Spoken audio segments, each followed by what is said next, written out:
All right, welcome everyone. We appreciate you joining us.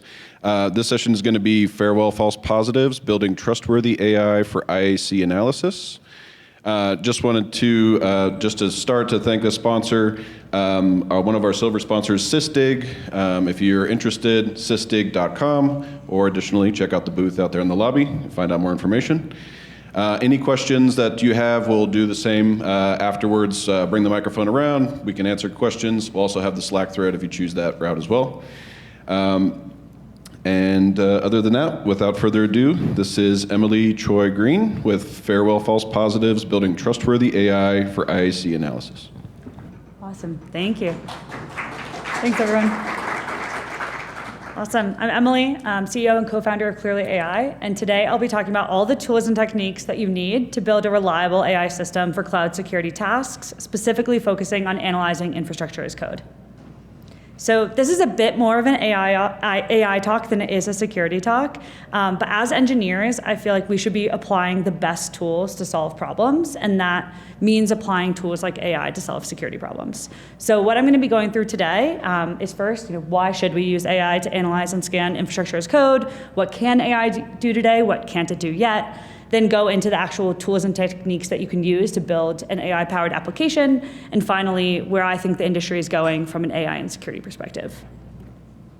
So I wanted to start by polling the room. Who here is using AI in some form at work today? Okay, good, most people. Who's using it for just like content generation, email writing, things like that? Kind of some people. What about code generation? Who's vibe coding?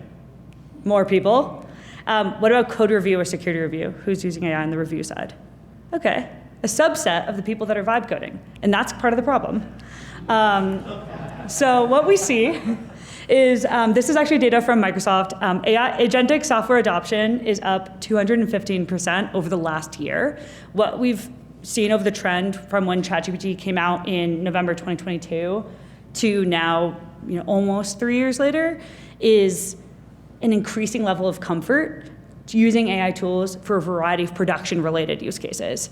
And this is across specifically like daily active users from the enterprise perspective. And so enterprises are becoming more and more comfortable allowing their teams to use AI because they realize that if they don't adopt, they'll fall behind. But what that means is software releases are up 30% industry-wide, and they're not getting any more cloud security engineers. So while vibe coding is really magical, it gives people tools that might otherwise not be able to build things like this. So this is a viral tweet about a SaaS that was built with Cursor. That same person, 2 days later, not feeling so good. API usage maxed out, subscriptions bypassed, databases hacked. Not trying to attack this guy in specific. It's an awesome and incredible that software is more accessible now than always, but it's pretty clear that with many more software producers, we're also going to see a lot more software vulnerabilities. So it's kind of like a Jevons paradox in action. If you don't know the Jevons paradox, it's the idea that more supply paradoxically leads to more demands. And so more AI code is leading to more AI code, which leads to more need to secure that AI-generated code. So the need for security is only going to increase. The need for security experts to focus on the most important problems is only going to increase further. So that's why you really should be applying AI on the review side and not just on the generation side. And why specifically use AI to solve this problem? When applying AI to any problem, we should stop and ask ourselves, is this an appropriate application, or are we just really excited to use this new hammer? Security tasks have characteristics that align really well with AI strengths. It requires understanding diverse context types like code bases, documents, outputs from cloud providers, images, rich content, many different sources. And so the squishiness of LLM inputs actually makes them pretty good at that. It also requires taking that context and transforming it to some normalized output. And finally, unlike humans, LLMs are a computer. They love executing the same well-defined, consistent workflows over and over again ad nauseum. You might get tired reviewing a gigantic new CDK diff or CloudFormation stack diff. AI does not get tired reading through all of those changes. So they have infinite patience, can process in parallel, on response, on a schedule, things like that. When should you not use AI? Any task where you don't have enough key information is too ambiguous today for like the LLMs that we have to be able to solve that problem. You see more with reasoning models being able to plan out the steps that they want to take, but often if they're missing that key information, their plans come with like some fundamental logic gaps. So any task that requires significant trade-offs or there isn't really a right answer when you're trying to juggle business priorities with security priorities, those are the things that should be escalated still to a human. And so really the goal of building this type of AI application to analyze your infrastructure as code is to smartly determine when a human should be in the loop versus when it's not really a difficult trade-off decision.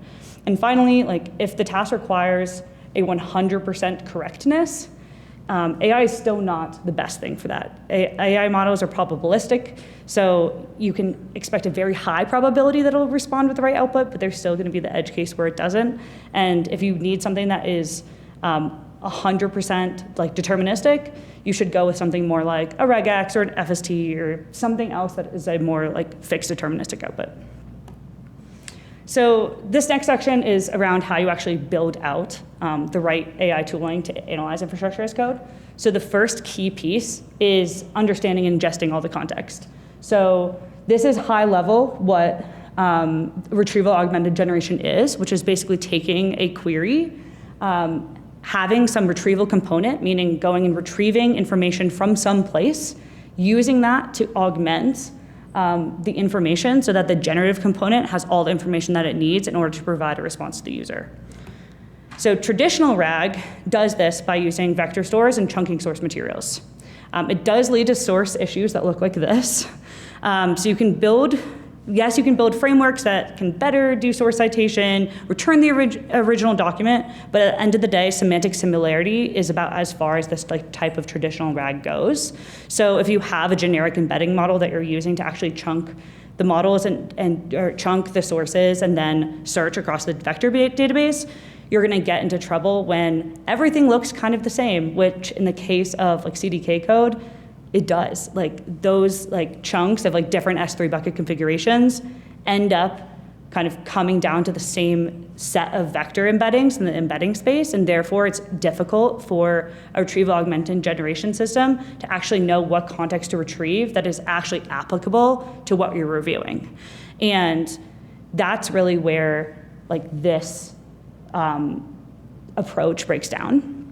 So the next kind of graduation from that is tool use, which is also called function calling by some API providers, but at a high level, the goal is to allow you to use APIs to programmatically search internal systems, the web, call other agents. Like this is really RAG 2.0. And funnily, that there's a talk about MCP going on at the exact same time as this talk, because this is where MCP really comes into play. What you'll have is something like, let's say you want to be able to augment your CDK code with JIRA tickets that have been opened asking for specific changes.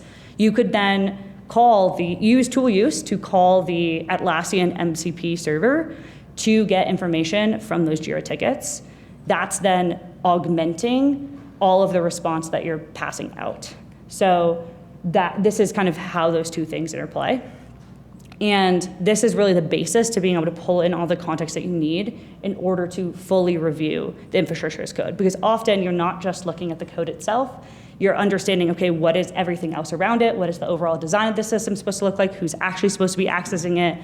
Like threat modeling the overall like place and thinking about the contextual elements. And so tool use really allows you to like build all that context. So a lot of people ask me about fine tuning. It turns out, this is from OpenAI, you can go really far without fine tuning. There's like two different axes that you want to build up. Context optimization, which is what I was just talking about, which is what the model needs to know, and then LLM optimization, how the model needs to act. And once you have prompt engineering and retrieval augmented generation, you've really built up the context, you can then start thinking about adding fine tuning in order to build out the way that the model acts when it receives that context. But it should be a last step and not a first step, especially when foundational models are getting so good. All of the foundation model labs, their goal is to just make the LLM optimization better and better and better. And so if you're working upwards on this graph and they're working to the right, you may never need to fine tune. So that's like all of the background of like how to build it. But then there's the next big piece, which is how do you know that you build something that works and is reliable? So when I think about building a reliable AI system, the first thing I think about is preventing hallucinations. There's a bunch of ways to minimize hallucinations today. The two big ones is chain of thought reasoning to improve explainability and source citation. Doing those two things is the same thing as a math teacher asking a student to show their work. The student is much more likely to arrive at the right number if they show their work beforehand than if they don't. Large language models are the same way. Working through that chain of thought helps it to arrive at an accurate answer. Doing prompt engineering, giving the LLM permission to be wrong, or not to be wrong, but to know that it doesn't know the answer, is actually a huge thing to prevent hallucinations, because LLMs have been kind of like post-tuned to want to have an answer for you. If you're asking it a question, it wants to be able to give you an answer. And so by prompt engineering to say, it's okay that you don't have an answer, that's actually a really great way to prevent hallucinations. Similar to humans, I think, in a lot of ways. Giving people permission to not know makes a big difference in people's ability to respond to questions. And then the last big thing is LLM as judge. So this is taking a second LLM to analyze the first LLM's output. And you might be thinking, LLM judging LLMs is not a bad idea, but it turns out the model performs much better when scoped to the narrow task of saying, does this answer actually, is this answer actually accurate, yes or no, than the broader, more interesting questions. So specifically, this is an example of using LLM as judge. So you'll see kind of all of the prompt that we put in to actually extract all of the different claims from the initial LLM's response. So, if the question is, what security controls protect this API, and the API uses JWT tokens with RSA 256 and rate limiting, the claims are two pieces, the JWT tokens and the rate limiting. And once you have those claims extracted, you can actually then go back to the source material and say, where in the source material are each of these claims actually highlighted, and use that to determine if any of these claims are hallucinated. The next big piece is to go through the process of output normalization. And so the goal here is to have consistent, actionable, and grounded output. So we use a tool called BAML. It's created by a company called Boundary ML. It's an open source framework. It's a language for prompting large language models, and it's great because it's LLM agnostic. You can switch across any LLM provider and still use BAML. And it allows you to do type enforcement, schema compliance, and actually be able to build all of the kind of output normalizations that you're expecting directly into your code. And this allows you to then pull any of your outputs from your findings from scanning IaC into any sort of CSPM or a findings DB or wherever you currently expect those findings to go. So this is the first step of that process. In reality, you'd never ask an LLM to do all of these things in a single call. But this shows kind of how extensive the typing system is. So the first step is structuring the LLM's understanding of the architecture. So breaking down for any given infrastructure component, what are all the infrastructure types, where is the file path and line number, so you can actually cite the sources, and then what are all the dependencies and tags and all the different components that you're pulling out. The next step is to structure the LLM's understanding of all the vulnerability categorizations that you're looking for.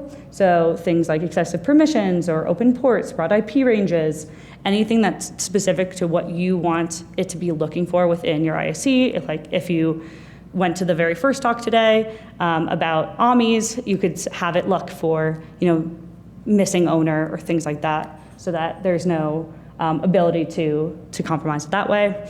So that's next step.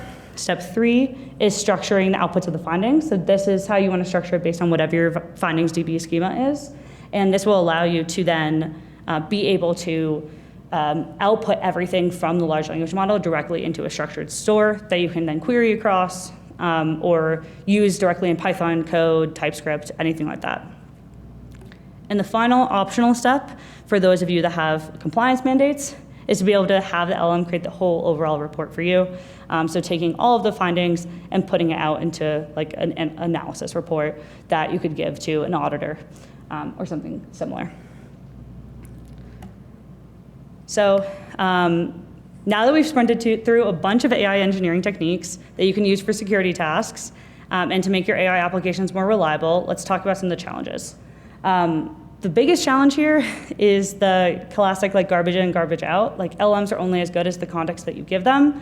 And it's really hard in environments where you have a mix of information that is trustworthy and information that is untrustworthy. And so if you have a mix of infrastructure as code and infrastructure that was deployed in more of a point and click fashion, you might then have this concept of like staleness, where your infrastructure code isn't actually accurate to what your cloud environment looks like. And so therefore, is this scan actually accurate? And how can you add additional context? So that's like a key challenge that we continue to face. There's a lot of misinformation about using AI. I think there's still a ton of skeptics, especially in the security community, about when and how AI should be applied to security tasks. I actually think that's probably why there's still many more vibe coders than there are vibe code reviewers, because people like have kind of a lot of basic concerns around the fundamentals of the systems. There's obviously AI security threats, things like context poisoning, prompt injection, especially via MCPs, because you're basically, when you're calling an MCP, whatever that response is being loaded into your prompt. So it is a way for kind of a stored prompt injection, so to speak. And then, the overall concerns around the role of the engineer in this, and when do you add the human in the loop, when don't you, when is automation something that is a replacement versus a support for manual work. And finally, I think the big future that I hope to see is tying it all together of saying, okay, let's threat model this system, pull it into the secure code analysis that I went through today, pull it into the pen test, and have all of those pieces be aligned so that you can actually have a true cloud security engineering assistant. So my goal today was to equip you with everything you needed to build AI-powered cloud security automation in-house. If you scan the QR code, you'll get all of our AI engineering tool recommendations, so mostly open source or free. We noted companies that have better privacy and security commitments, since that's always really important. So hopefully this can help you build this all internally. Thank you.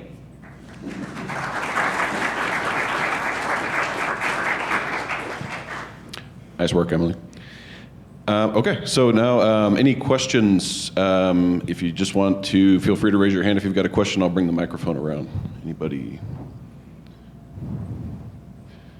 No? You've stumped them. Okay, oh, we got a question. Okay, cool.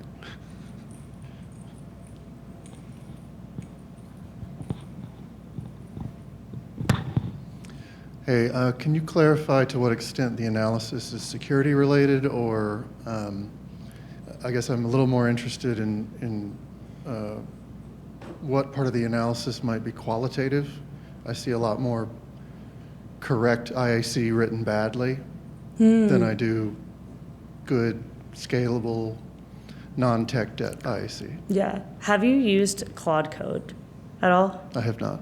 So Claude Code is incredible at like the qualitative feedback. So if you add it as we have Claude Code as like a PR reviewer on all our PRs within our company, and it will literally be like, hey, for readability, you should restructure it like this, and hey, and so you can actually tell Claude Code, this is what good like CDK looks like. This is the way that we expect it to be structured. This is what our kind of general. You basically want to add, it's almost like an LLMs.txt inside your code base that says like, this is the way that you should read and understand and structure your code. And it'll give you all that feedback on your PRs from like a qualitative perspective as well. I will say that Terraform is like what LLMs are still the worst at. Both I know. generating and reading Terraform. So that I will say is like still a challenge. But from a correctness perspective, it is generally able to do that piece. Awesome. Got a couple more questions. Right on. Do you have any suggestions on measuring the toil reduction benefits that comes from when you get to roll this out, right? Mm-hmm. Like before and after, in terms of quality, in terms of time saved, in terms of just the iterations back and forth and all that.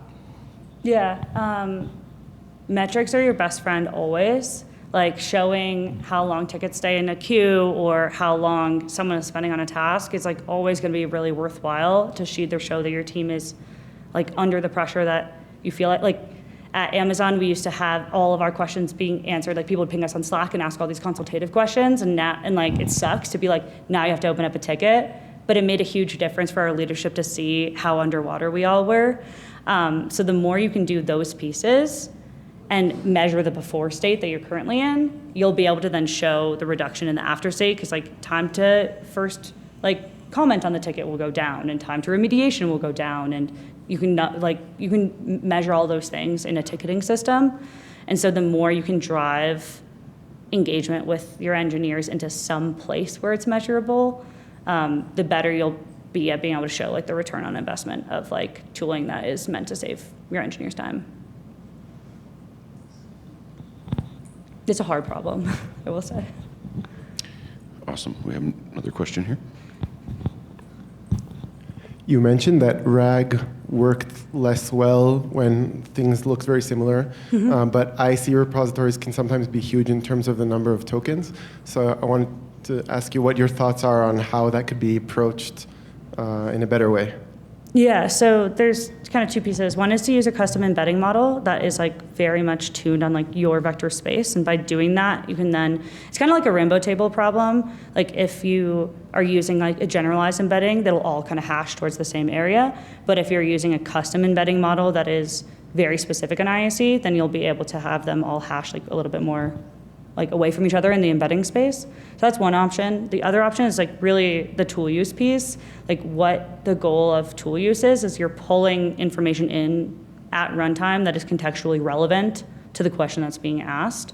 And so it's basically saying, hey, go do a search on my code base and look for all of the things that are connected to this thing, instead of trying to load everything in to a vector DB or any other type of semantic search.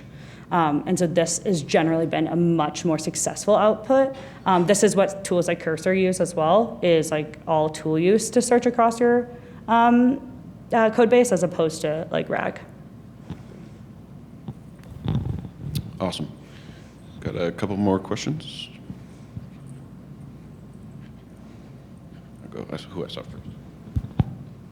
Some of the Terraform security issues I've noticed seem to exist between a large number of files. It's contextual, it's jumping between variables and locals and different resources. Have you had issues with that, maybe RAG underperforming or just it leading to a large number of tool calls? I think what I've seen, at least anecdotally, is like, and the reason why I kind of titled this like farewell false positives, is that LLMs are actually much, much better at contextualizing than like traditional scanners are. Because traditional scanners often only are looking at like specific patterns in specific files, whereas LLMs are able to kind of build that overall talk like across everything. LLMs are also best when you have like a few shot example. So where we are able to make it the most accurate is when we have a few examples of like potential attack chains. So then it knows like, hey, I should be looking across this set of things in order to determine if I have like a successful attack chain here. So it's kind of a non-answer, as much as like I think you can tune it to work better than you'd think. Thank you. Okay, we'll do this last question here for now. Can you tell us what are the frameworks you're using, like TensorFlow? So our biggest framework that we use is BAML. I am a like absolute huge BAML fan. And then everything else is like prompted directly to the LLMs, like via BAML. I've found that like things like LangChain, Llama Index, TensorFlow, they're all too opinionated, so that you then kind of run out of the boundary of the way that they've done it. So we generally work directly with like the base model providers and use BAML on top. This has a bunch of other suggestions. DSPy is a big one that we're working to incorporate right now, because you can then auto-learn from feedback to auto-optimize your prompts without actually training on anyone's data, which is awesome. So it's a way to customize output for individuals without actually training and learning on their data. And then there's like different eval frameworks on there as well. Cool. Awesome. Well, if you've got any more questions, I would say please continue afterwards and reach out to Emily and go through any additional questions you've got. But let's go ahead and give Emily one round of applause here. Thank you. Nice work.